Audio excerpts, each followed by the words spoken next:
Estamos falando sobre redenção, reconciliação, restauração. Eu vou ter que ser mais breve hoje. Vamos ver se em 25, 30 minutos a gente consegue dizer. Se você quer... Esta mensagem de certa forma, é uma continuação da última. A gente aqui não tem pressa de trocar de assunto, porque quando Deus quer falar sobre um assunto, nós temos que pegar a palavra e ficar batendo ali, amém? Até que essa palavra possa se tornar vida em nós. Então a gente não tem pressa, estamos interessados na Bíblia, estamos interessados em Jesus, amém, irmãos? Algumas coisas que eu tenho falado aqui, tenho comentado, alguns dados que eu vou ler, tá? Não tenho tempo, a gente não tem tempo aqui para dar todas as informações, mas se você quer saber mais, tem um livro da Christine Caine, uma cristã, uma mulher que cuida de mulheres abusadas. Ela é uma cristã, é uma ativista, livre da vergonha, né? Não tem Kindle, só em papel, né? É o Livres da Vergonha. E tem uma outra que é eu achava que isso acontecia comigo. Não dá para ver muito bem aqui no projetor, na tela dá para ver. Eu achava que isso acontecia comigo. Essa é da Brené Brown. Ela é uma pesquisadora que há mais de 10 anos, bem mais, estuda sobre vergonha, vulnerabilidade, e ela trabalhou com as mulheres. Ela entrevistou mais de 300 mulheres, detalhadamente, e acompanhou mais de 60 nesse estudo de mais de 10 anos, agora está fazendo com os homens, sobre como a vergonha, sobre como lidar com os problemas de relacionamento, de conexão. E como ela é uma pesquisadora, ela não faz pressuposições, certo? Não, ela faz pesquisa metodológica e avalia os resultados. E é muito interessante descobrir que o que ela fala sobre vergonha está bem alinhado com o que a Bíblia diz, porque afinal de contas a Bíblia fala sobre o ser humano, amém? Então são dois livros bons para você ter referência. Esse segundo da Brené Brown, ela tem palestras aí, tem legenda, esse tem no Kindle também, né? Formato digital. Bom, vamos lá. Tempo de reconciliar.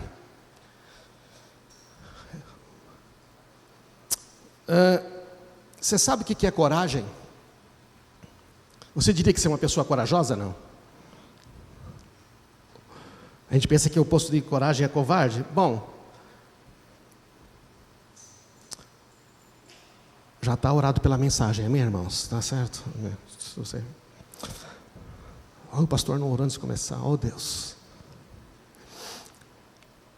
O dicionário Aurélio define bravura em face do perigo, intrepidez, ousadia, mas também define como determinação, franqueza, desembaraço. Determinação, franqueza, falar de maneira aberta, desembaraço, e também como perseverança, constância, firmeza. Vimos agora no testemunho dos nossos irmãos um exemplo de coragem. A gente ficou muito com a ideia de que coragem é só as duas primeiras, é aquela bravura diante do perigo, diante de um problema ter, mas sabe, a coragem vem do prefixo cor, que é do latim, que significa coração, e coragem também significa dizer tudo o que está no coração. É legal isso, né? Olha, gente, que coisa tremenda isso. Coragem é dizer tudo o que está no coração. Deixa eu dizer, você já falou tudo o que está no seu coração? Eu já falei, na hora que eu fiquei nervoso, eu vomitei tudo que estava mal, aí não adiantou nada. Não é isso que estamos falando. Você já falou tudo que está no coração? Você já disse tudo que está no seu coração para o Pai, para o Filho, para o Espírito Santo? Significa falar sobre coisas difíceis. Falar sobre coisas que você não gosta. Essa pesquisadora descobriu que quando ela falava que ela estava fazendo pesquisa sobre as mulheres e a vergonha, o pessoal ficava todo mundo, legal, vou fazer uma pergunta para ela. E uma amiga dela fazia pesquisa sobre mulheres e violência. Ela falou, comigo ao contrário, quando eu falo que eu estou fazendo isso, todo mundo se interessa e quer dar opinião. O mundo já fala muito sobre vergonha, sobre violência abertamente, né? Sobre racismo, antes não falava. Um episódio tão triste essa semana no nosso país, não é verdade, não? De racismo, de violência. Alguns estão dizendo que não foi racismo. Que coisa triste. Mas quando você vai falar de vergonha, ninguém fala nada. É um negócio silencioso. Não, está tudo bem. Porque a vergonha é uma coisa que todos nós experimentamos, não é privilégio de alguns. E sabe,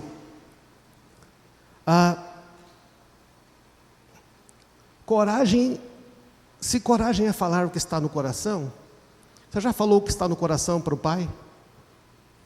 Para o Filho e para o Espírito Santo? Bom, eu tive que lidar com muitos episódios de vergonha na minha vida. Muitos.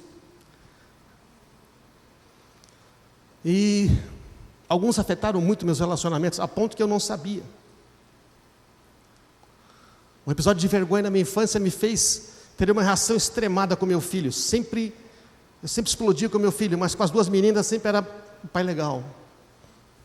Até que um dia minha mulher falou: por que é só com ele que você é diferente? Eu falei: não sei. Depois de orar por 3 meses, Deus me mostrou um episódio de vergonha na minha infância com meu pai.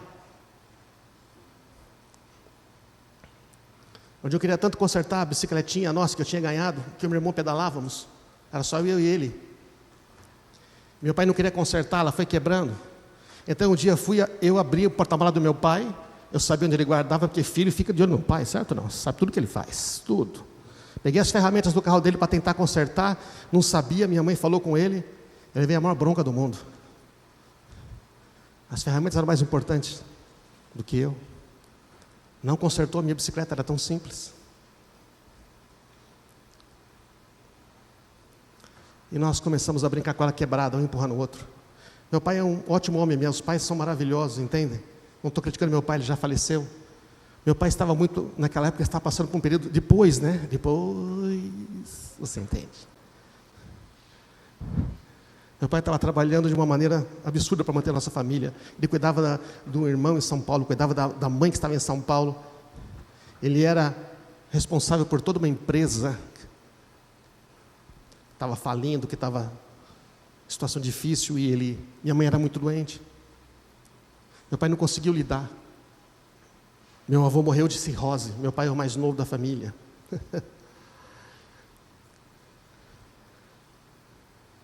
Eu sei que ele não fez por mal.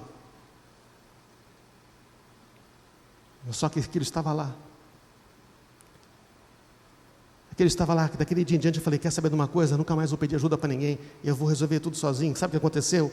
Eu me tornei um cara que conserta qualquer coisa, eu sempre tentei consertar tudo, eu conserto de tudo. Parece uma coisa boa, mas a origem foi num episódio de desconexão. Já que ninguém quer me ajudar, vou me virar. Estão entendendo, irmãos? Alguém fala: então, vergonha pode ser boa. Essa pesquisadora, Brené Brown, descobriu, não tenho tempo de dizer, que usar a vergonha para fazer coisa boa é impossível. A vergonha essencialmente só produz dano. E muitos outros episódios aconteceram na minha vida. E se a gente não lida, se a gente não fala, não é?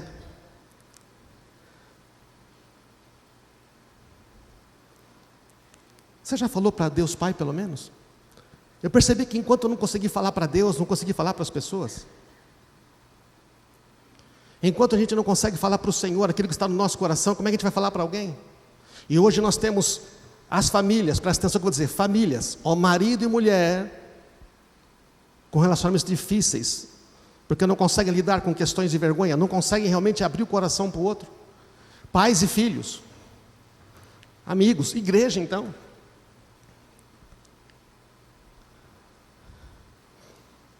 O pai é aquele que te ama, te abençoa, te recebe, nunca te rejeita como filho. Esse é o pai. Olha que interessante esse texto. Em vez disso, esperava uma pátria melhor, a pátria celestial. O texto de Hebreus, que fala das pessoas que creram em Deus. Por esta razão, Deus não se envergonha de ser chamado Deus deles. Você sabia que Deus não se envergonha de dizer que Ele é o seu pai? Mas eu estava pensando assim, quando eu comecei a ter uma revelação mais profunda sobre pai. Porque alguns pais dizem assim: olha lá, hein, você é meu filho, olha o que você vai fazer. Em outras palavras, o que está dizendo para o meu filho aqui? Minha reputação é meu nome mais importante que você, tá?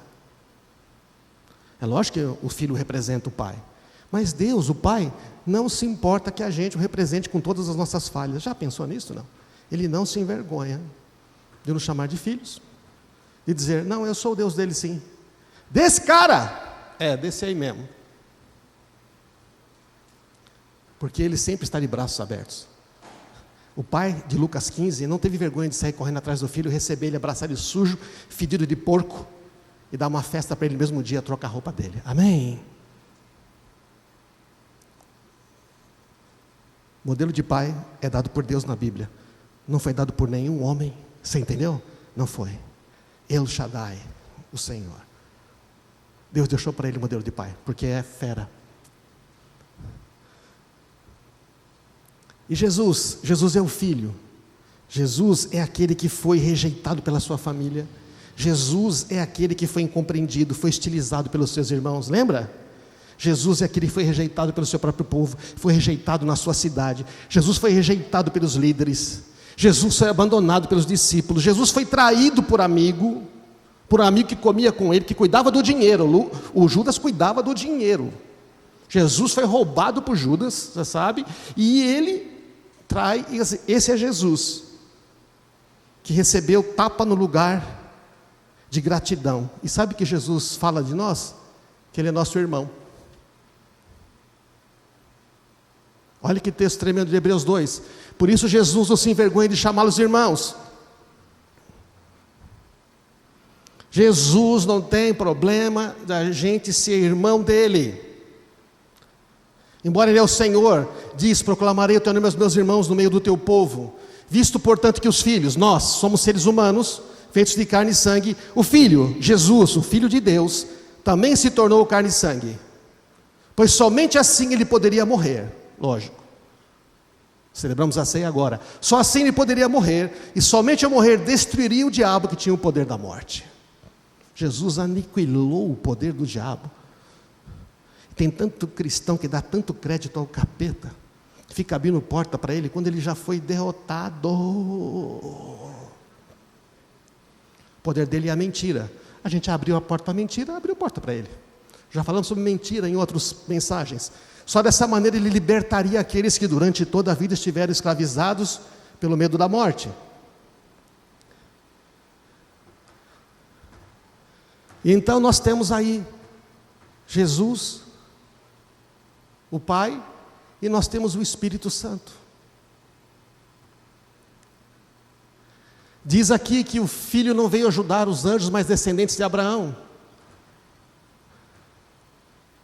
Jesus, era necessário que ele se tornasse semelhante a seus irmãos em todos os aspectos, de modo que ele pudesse ser nosso misericordioso e fiel sumo sacerdote diante de Deus, e realizar o sacrifício que remove os pecados do povo. Que tipo de sacrifício Jesus fez? O que remove os pecados. Não é aquele que dá uma melhoradinha. Uma vez que ele próprio passou pelo sofrimento e tentação, é capaz de ajudar aqueles que são tentados. Esse Jesus passou por sofrimento, por tentação, por privação. Então, ele entende quando você diz, Senhor, eu sinto isso. Uma vez eu estava numa crise e tudo, e eu falei, o Senhor falou para mim, fala o que você sente. Eu falei, não consigo dizer. Ele falou, você não precisa dizer. Você pode dizer para eu sentir. Você pode dizer para mim, é isso. Eu lembro onde eu estava de joelho na cama do meu quarto. Eu falei, é verdade, o Senhor está em mim, o seu Espírito habita em mim. Eu posso dizer, eu não entendo, mas é isso que eu sinto, E eu posso comunicar um sentimento para Jesus direto da minha alma. Sabe o que é o poder disso? Para eu tentar comunicar para você um sentimento agora aqui, do que eu senti na minha infância, eu tive que gastar muitas e muitas palavras, e eu não consegui comunicar direito. Mas eu pude dizer, Senhor, é isso. Você já abriu o coração para Jesus? É que para abrir o coração para Jesus, você tem que ser honesto com você mesmo. Você tem que ser vulnerável. A pesquisadora diz que a vulnerabilidade ajuda a vencer a vergonha, porque a vergonha quer sempre se proteger. Quer dizer, não tem, não é comigo, não sou, não fiz, não pensei. Mas pensou, fez, sentiu, sim. Tem que abrir, ser vulnerável. Enquanto a gente não é honesto conosco mesmo, a gente não consegue ser honesto com as pessoas. Começa com o Senhor. Jesus ouve pensamentos. O que você sente, o que você fala, o que você pensa, para Ele é a mesma coisa. Por isso que a gente gosta de falar uma coisa e pensar outra. Posso enganar você, mas não o Senhor. Então eu falei, já que é assim, vou aprender. Mas essa de eu poder comunicar um sentimento para Ele, direto na oração, é tão bom. É tão bom. Sabe? Jesus é capaz de ajudar, porque Ele sabe exatamente o que a gente sente. Ele foi um ser humano, Ele passou privações.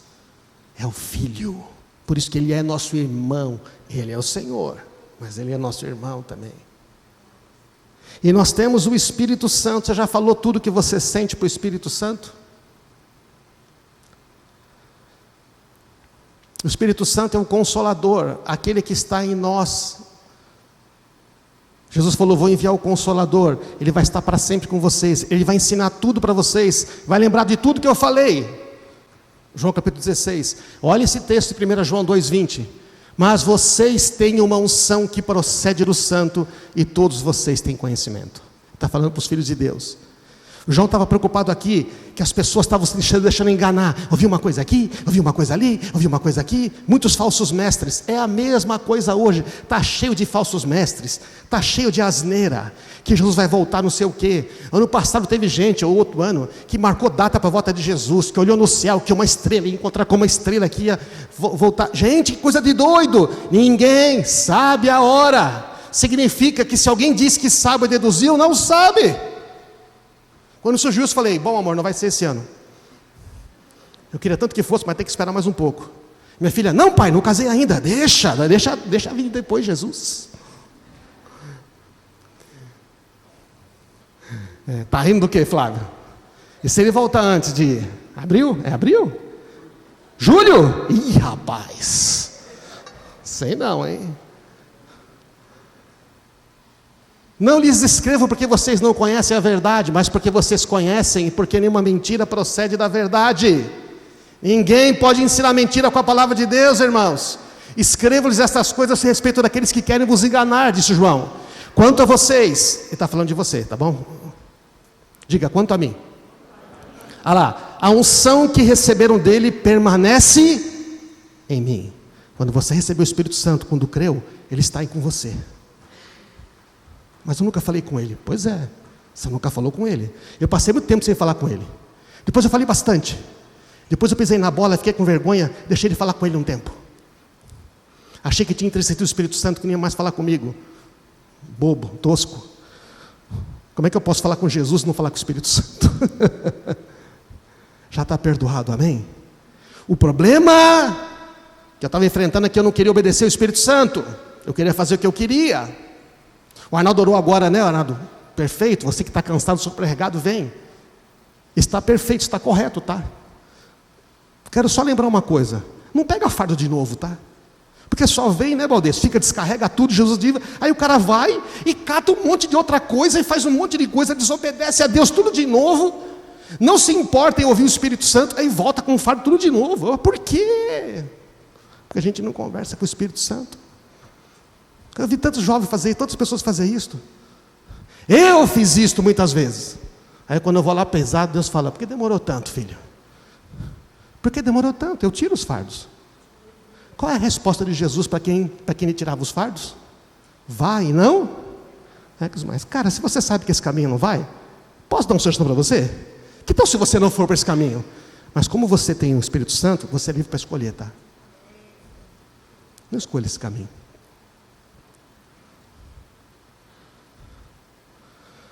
Tudo é porque a gente erra? Não. Tem coisas na vida, gente, que a gente não está preparado. E nos cansam muito. Não é verdade, não? Mas o Senhor sempre nos alivia. Agora, se a vida já é difícil, eu aprendi isso a duras penas. Não vai arrumar fardo para você. Jesus diz, eu não ponho. Meu jugo é suave, meu fardo é leve. Lembra o Arnaldo aqui. Mas a gente fica se botando fardos às vezes, não fica? Que Deus falou, eu não dei esse fardo para você. Sai disso. O Espírito Santo é aquele consolador. Olha, a unção que você recebeu dele permanece em você. Não precisa que alguém vos ensine. Não precisa dizer, deixa eu ensinar um dia, você não sabe de nada. Não é assim. Aí você fala, Espírito Santo. Aí você não sente paz. Fala, tem alguma coisa está errada aqui. É o Espírito Santo, amém? Ou quando você acha que está uma ideia, eu acho que é isso, acho que é aquilo, e incomoda, fala, não é bem assim. O Espírito Santo nos ensina todas as coisas. Então, a unção dele recebida, que é verdadeira e não falsa, nos ensina acerca de todas as coisas. Permaneçam nele como ele os ensinou. O Espírito Santo sabe tudo. Aplicar dinheiro na bolsa, amarrar tênis, fazer comida, pescar peixe, cortar cabelo, fazer maquiagem, projetar circuito eletrônico, desenvolver vacina, como falar com uma pessoa, como falar com um filho. Ele pode nos ensinar tudo, amém, irmãos? E o Espírito Santo nunca fala contra a palavra de Deus. A falta de ouvir o Espírito Santo e ouvir a Deus, irmãos, na maioria das vezes em nós, é porque a gente não tem o hábito de ler a Bíblia. Quando você lê a Bíblia, você começa a ouvir Deus com mais facilidade, certo ou não? Você começa a ver o que é coerente. Experimenta ler a Bíblia. Lê e fala, Espírito Santo, me revela. Você vai ver que poder que tem.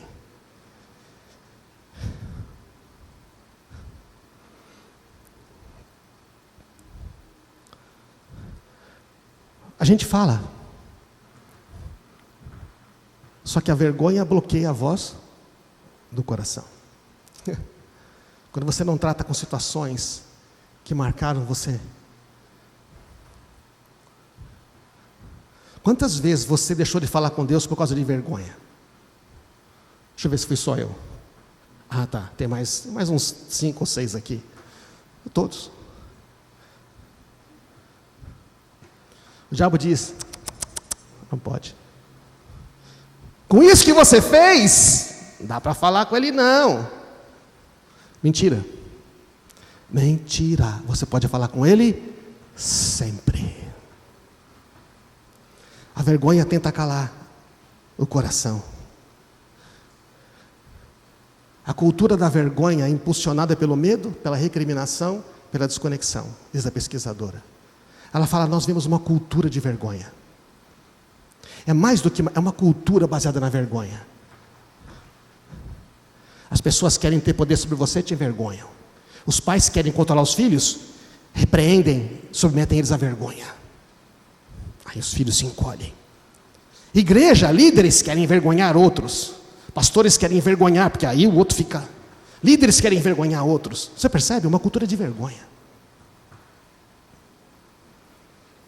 Baseada em recriminação, medo e desconexão. Lembro que estava numa reunião que tinha líderes, foi dada uma abertura para falar, para abrir o coração, e eu fui sincero, eu abri o coração. Aí eu sinto isso, falei dos sentimentos. Rapaz, levei uma voadora no pescoço. Você está rindo? Demorou alguns anos para eu me recuperar.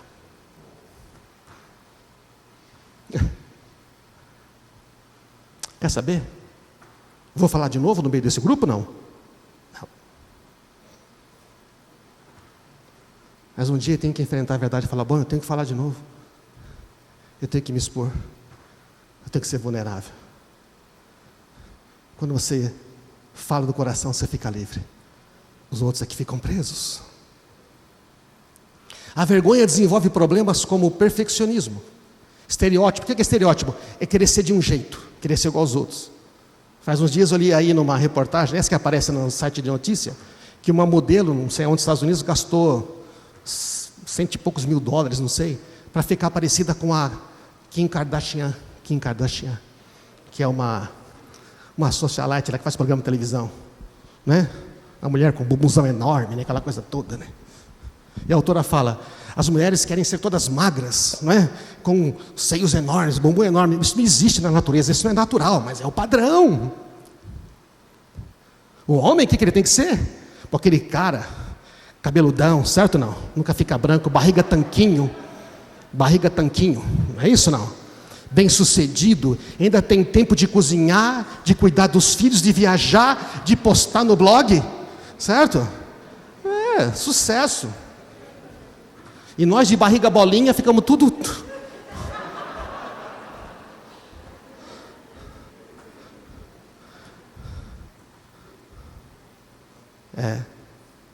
Uma dessas mães, da reportagem dela, falou que ela estava em casa com os filhos, recebeu o correio entregou um convite, né? Era um convite de aniversário para o filho dela. Ela abriu o convite, olhou tudo, aí os filhos falaram: mãe, o que foi? Para, moleque, vai para casa, só quem entra. Ele soltou os cachorros no filho e tal. Aí o filho chorou, o menor veio: mamãe está triste, né? Mamãe está triste. E ela foi chorando para o quarto. A mãe dele falou: o que aconteceu? Não sei, mas o que foi? Ela conta para a pesquisadora. Ela ficou pensando, ela olhou o convite. Vai ser uma festa na piscina. Legal, né? Os pais devem acompanhar os filhos na piscina. Tinha piscina no local, mas os pais tinham que acompanhar os filhos, né? Porque era para um filho de 5 anos dela. Ele falou: é isso, o que filho? Eu vou ter que pôr maiô. Eu não quero ficar de maiô na frente daquelas mulheres. A dor da vergonha fez com que ela explodisse com os filhos. E ela nem sabia, ela descobriu depois. Percebe o que acontece? A comparação, o medo. A família paga o pato. Quantas famílias estão sofrendo? Filhos estão sofrendo, pais estão sofrendo, mulher está sofrendo, homem está sofrendo, porque não estão abrindo o coração. Não estão dizendo: isso me incomoda, eu não sei lidar com isso, está me consumindo.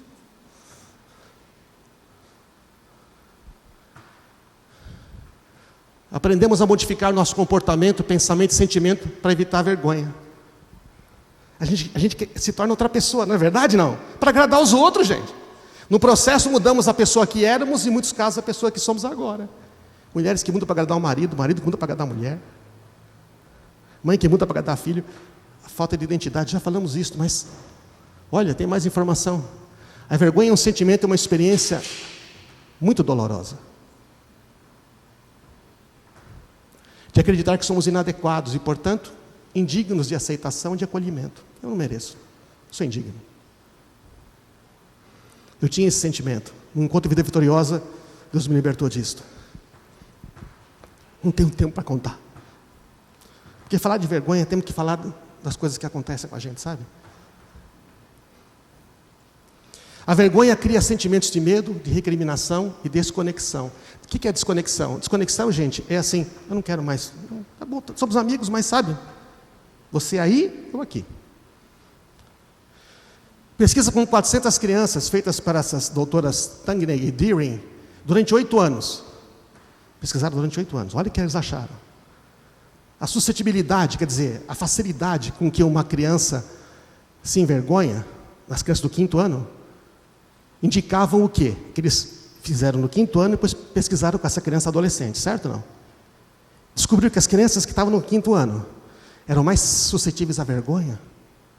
Depois eles tinham muita suspensão escolar, usavam drogas, inclusive anfetamina, antidepressivo, alucinógeno, heroína e tentativa de suicídio. Mais tarde, também gravidez precoce. Uma outra pesquisa feita pela Deering, Twigg e Tangney, as mulheres, graças a Deus pelas mulheres, né? Todas as mulheres, descobriram que quando a propensão à vergonha aumenta, os problemas de uso e abuso de drogas também aumentam. Isso aí foi um estudo de drogas, sobre drogas. Elas dizem que a vergonha é um problema social, mas que não é tratado. Por quê? Porque para tratar a vergonha precisa ter relacionamento, compaixão e amizade. Já ouviu isso em algum lugar? Não. Tentar terminar. Não confunda vergonha e culpa, tá? A culpa diz: eu fiz algo ruim. O que a culpa diz? Eu fiz algo ruim. A vergonha diz: eu sou ruim. Se eu sou ruim, não tem esperança. Se eu fiz algo ruim, o que eu posso fazer? Vou, peço perdão, me desculpo, restituo. Mas se eu sou ruim, eu não tento mudar. A vergonha impede a gente de tentar mudar, você está entendendo? Quando a gente deixa a vergonha dominar, a gente acha que nunca vai mudar. Fica caindo nos mesmos pecados, fica repetindo os mesmos fracassos, fica repetindo os mesmos erros na vida. Você tem que olhar e falar: Senhor, mostra para mim o que está errado. Foi o que eu fiz várias vezes na minha vida. E hoje de manhã, eu fiz de novo. Antes de vir para cá, eu falei assim, eu vou orar. Até atrasei, fazer uns slides. Que eu faço por último, porque eu falei, eu não posso falar uma coisa aqui, você tem alguma coisa aqui. E Deus falou, só não vou contar agora, tá? Vou falar primeiro com meus amigos. Como está a abertura de coração na minha família? Pode subir a banda aqui? Como é que está a abertura de coração entre você e o seu cônjuge? Entre você e os seus filhos? Entre você e os seus pais? Entre os amigos? A gente fala tanto de discipulado e ter um discipulador, mas você abre o coração mesmo? Ou você vai para o discipulador só quando você tem um problema, para ver se ele ora, para ver se Deus resolve? Porque a gente quer que Deus resolva os nossos problemas. E Deus quer resolver a gente, está entendendo? Não, Deus quer resolver a gente. Aí pelo menos a gente para de causar problema.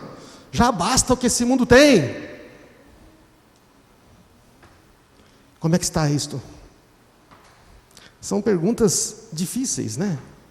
A gente quer desviar do assunto.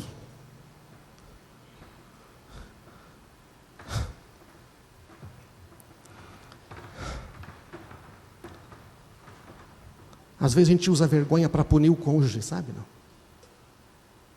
Teve uma mulher na pesquisa dela que descobriu que eu fico muda quando eu vou com meu marido nas reuniões.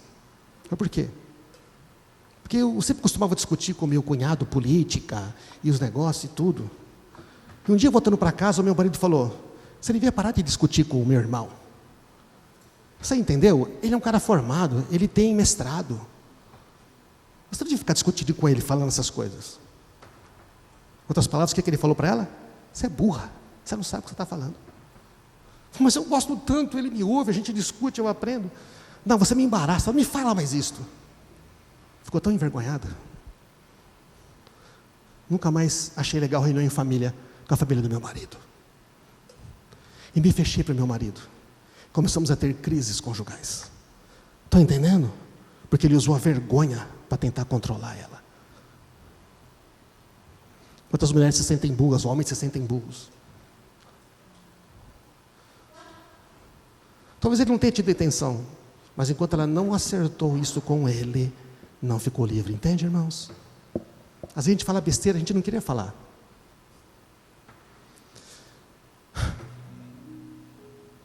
Para vencer a vergonha, nós precisamos de coragem, de compaixão e de conexão, de ter amigos verdadeiros.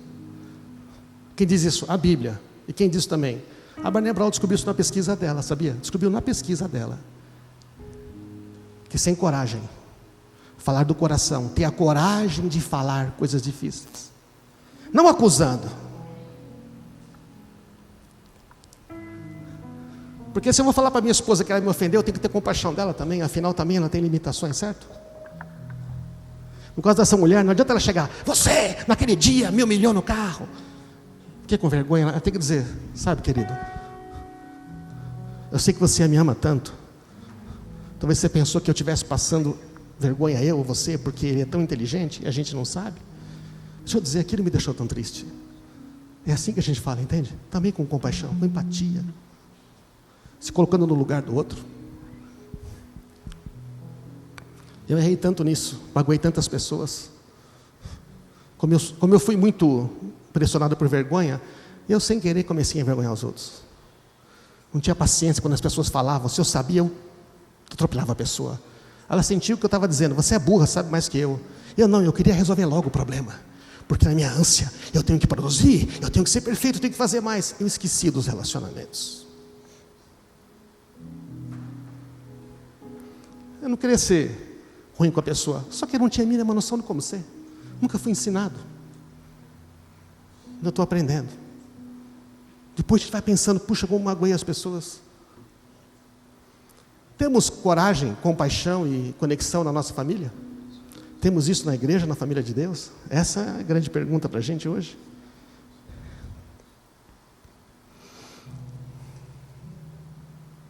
Não tenho tempo de falar tudo. Vocês me dão licença, mais 5 minutos, a gente falar mais 2 versículos. A desconexão, ela é a quebra do relacionamento, né? A reconciliação foi feita na cruz. O que é reconciliação? É reconectar as pessoas. Olha que texto maravilhoso, gente. Ele morreu por todos, para que os que recebem sua nova vida não vivam mais para si mesmos, mas para Cristo que morreu e ressuscitou por eles. Portanto, olha que legal esse texto. 2 Coríntios 5:16. Não avaliamos mais a ninguém do ponto de vista humano. Vou falar depois, na próxima semana, que a questão dos julgamentos tem muito a ver com problemas não resolvidos. A gente julga muito as pessoas, porque quando eu julgo você, eu posso te diminuir, eu fico melhor. Não sou tão ruim que nem o Flávio. A gente se julga muito, marido, mulher, pais e filhos então, e filhos julgando os pais. Quando um filho julga um pai, é como enfiar um coração, uma faca no coração de um pai. Em outros tempos, pensávamos em Cristo apenas do ponto de vista humano, agora conhecemos de modo bem diferente. Quando a gente conhece Cristo, a gente vê a outra pessoa de maneira diferente, não como víamos antes. O Espírito Santo está aí, a gente não pergunta para Ele. E se a gente começasse a falar com o Espírito Santo, gente, o que o Senhor pensa do Sérgio, o que o Senhor pensa da minha mulher? Todo aquele que está em Cristo se tornou uma nova criação, a velha vida já acabou, uma nova vida teve início. Tudo isso vem de Deus, olha que legal, que nos trouxe de volta para si, por meio de Cristo. Deus trouxe você de volta para Ele, e nos encarregou de reconciliar outros com Ele. Nós temos a mensagem da reconciliação, mas enquanto nós não estamos reconciliados, como é que vamos reconciliar outros? Pois em Cristo, Deus estava reconciliando consigo o mundo, não levando mais em conta os pecados das pessoas. Ele nos deu esta mensagem maravilhosa da reconciliação, que chama-se o Evangelho. Ele reconciliou tudo com Ele e falou: agora você pode reconciliar outros. Enquanto a gente não se reconcilia com Deus, vai ser difícil reconciliar com o cônjuge. Enquanto a gente não reconcilia com o cônjuge, com os filhos, como é que vamos reconciliar o resto? Estão entendendo, irmãos? Tudo começa com quem está mais perto da gente. A pesquisadora mostra a questão da vergonha, de tudo, começa com quem está mais perto. Começa comigo mesmo. Muitas vezes a gente mesmo se põe em situação de vergonha que não deveria, sabia? A gente mesmo se põe ideias na cabeça. Ninguém precisou, a gente mesmo pôs besteira.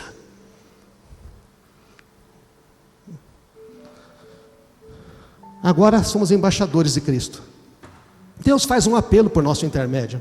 Falamos em nome de Cristo e dizemos: reconciliem-se com Deus. Pois Deus fez de Cristo, aquele que nunca pecou, a oferta por nosso pecado, para que por meio dele fôssemos declarados justiça de Deus, justo diante de Deus. Não é tremendo? Reconciliação é o cerne da cruz. Redenção primeiro, tudo está perdoado. Reconciliação, agora você é amigo de Deus de novo, agora você é meu amigo. Jesus fala para os discípulos: vocês são meus amigos. Conexão, compaixão.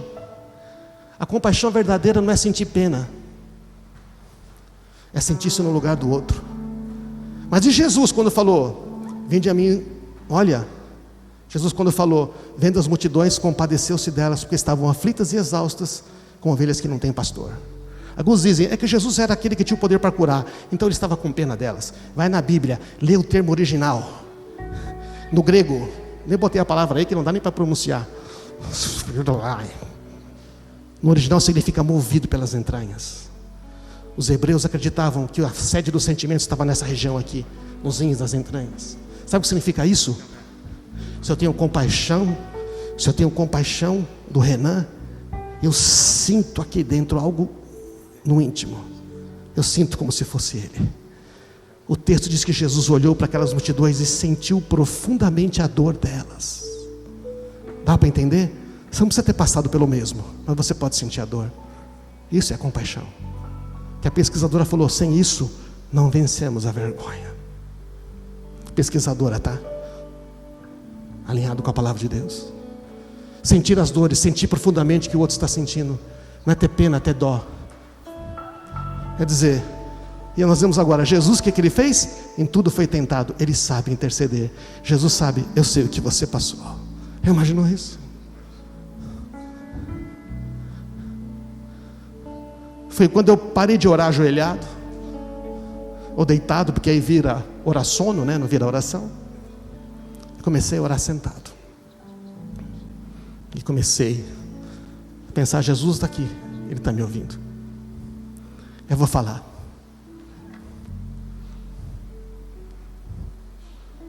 Mesmo Ele sabendo tudo, como foi difícil. E conforme eu fui crescendo nisto, pela misericórdia de Deus, cheguei ao ponto de falar do coração e sentimentos, coisas que eu não sabia como dizer. Eu quero encorajar você hoje a começar com Jesus, com o Pai, o Filho e o Espírito Santo. Eu não sei o que você pensa de você mesmo, mas eu sei o que Deus pensa de você. Que você é importante, que Ele te ama, que Ele tem um lugar para você, que você é menina dos olhos dEle. Eu sei que a Bíblia pensa, eu sei que Ele pensa no seu futuro. Eu sei que Ele pensa que Ele gosta muito de passar tempo com você. Um dia o Senhor falou para mim, por que você acha que eu não gosto de passar tempo com você? Eu falei, porque a maioria das pessoas não gosta de passar tempo comigo. Elas gostam que eu ajude elas. Desde lá da infância e outras coisas, elas gostam das minhas habilidades. Elas gostam quando eu consigo resolver os problemas para elas. Como eu sabia matemática, eles gostavam muito que eu ajudasse eles com matemática, né? Mas na hora de jogar bola, ninguém me escolhia. Aí eu fui me isolando. Fui me isolando dizendo, não preciso deles. Mas a gente precisa das pessoas, amém, irmãos? Eu falei, o Senhor falou bem, eu gosto de passar tempo com você. Para mim foi uma das maiores revelações dessa intimidade. O Senhor gosta de passar tempo comigo? Eu gosto, você fala tão pouco comigo. Eu não ando na dimensão do tempo, eu sou um ser eterno. O tempo está aqui, eu posso ir onde eu quiser. Então eu posso passar todo o tempo com você, todo o tempo com a Bárbara, todo o tempo com a Raoni, todo o tempo com a Marisa. Porque eu sou eterno. Eu gosto de ficar com você. Foi quando eu comecei a orar sem pedir nada. Comecei a orar só adorando. Um dia eu botei no automático e falei, o senhor podia pôr umas músicas aí. Você não vai acreditar, mas tocou umas músicas. Ei, vamos ficar de pé, irmãos. Tudo começa com Ele. Eu sei que Ele pensa em reconciliar você com as pessoas que Ele ama. Eu sei que você não sabe como falar, mas Ele sabe como falar. Ele sabe o momento. Você não sabe o que você sente, mas Ele sabe. Uns tempos atrás, passei 2 semanas com muita raiva. Falei, Senhor, eu não sei a origem. Eu sei que o Senhor sabe. Orei, orei, orei. Até que Ele me mostrou. Aqui, filho. É aqui. Você não perdoa. Essa pessoa falou, eu perdoei. Falou, não, você entendeu que você tem que perdoar. Você entendeu. Mas toda vez que você lembra desse episódio, você se ofende. Eu chorei tanto aquele dia. Falei, é verdade. Toda vez que eu lembro desse episódio, eu me ofendo de novo. Deixa eu tirar. Falei, tira, Senhor. Agora você vai falar com Ele. Eu não consigo. Falou, você vai conseguir. E a gente consegue, amém, irmãos? Porque Ele consegue tudo em nós. Coloca a mão no coração, não tenho mais tempo aqui. Fala com Ele agora. Se você não tem o hábito de falar, fala, Senhor, eu quero falar mais contigo. Eu quero ter a coragem de falar tudo que está no meu coração. Quero começar contigo, Senhor. Eu quero começar contigo. Eu quero começar falando contigo. Eu quero começar falando contigo. Eu quero começar a dizer as coisas que eu estou negando há muito tempo, mas eu tenho que reconhecer que me incomodam. Eu sei que o Senhor já me reconciliou e o Senhor quer me reconciliar com todos. Deixa eu tirar esse peso. Deixa o Senhor tirar esse peso. Tem coisas que você não sabe como fazer, não sabe como reconciliar. Ele não está pedindo isso para você. Ele está pedindo que você deixe Ele atuar em você. Ele está pedindo para você deixar Ele tirar o peso do coração. Amém. Senhor, fala conosco agora. Toca no nosso coração. Há tantas pessoas aqui, Senhor, que estão ouvindo e que precisam. Eu contei algumas experiências minhas, mas eu preciso tanto ainda, Senhor. Espero que eles não se sintam que eu acho melhor que eles. Não, Senhor. Foi em muita fraqueza que eu consegui, que o Senhor pela graça fez isto. E por causa da minha esposa que me ouviu, meus filhos que me ouviram, meus amigos que me ouviram, e acima de tudo porque o Senhor me ouviu, Senhor. Pai amado, começa, o Senhor que começou uma boa obra em nós, começa. Pessoas aqui que não tiveram coragem de falar contigo como Pai, como Filho, como Espírito Santo, que aprendam. Eu tive que aprender a falar contigo como Pai, tive que aprender a falar contigo como Filho, tive que aprender, ainda estou aprendendo a falar contigo como Espírito Santo. Aquele que está ao lado para ajudar, aquele que entende sentimentos e pensamentos. Por isso, Senhor, eu peço, opera no coração de cada pessoa aqui. Fala isto agora, eu já orei por você, agora você ora e fala: Senhor, eu quero isso na minha vida. Eu quero vencer certas coisas que estão aqui, Senhor. Oh, eu quero vencer isso, eu quero que a minha casa seja diferente. Eu quero poder ter liberdade de falar com a minha esposa. Eu quero poder liberdade de falar com meu marido, com os meus filhos. Senhor, não começa com outro, começa com a gente. Ousadia para ser vulnerável, ousadia para obedecer a Deus. Voltar onde caiu e dizer: eu preciso de ajuda. Senhor, derrama fé sobre os nossos corações, porque nós podemos experimentar outro nível de liberdade.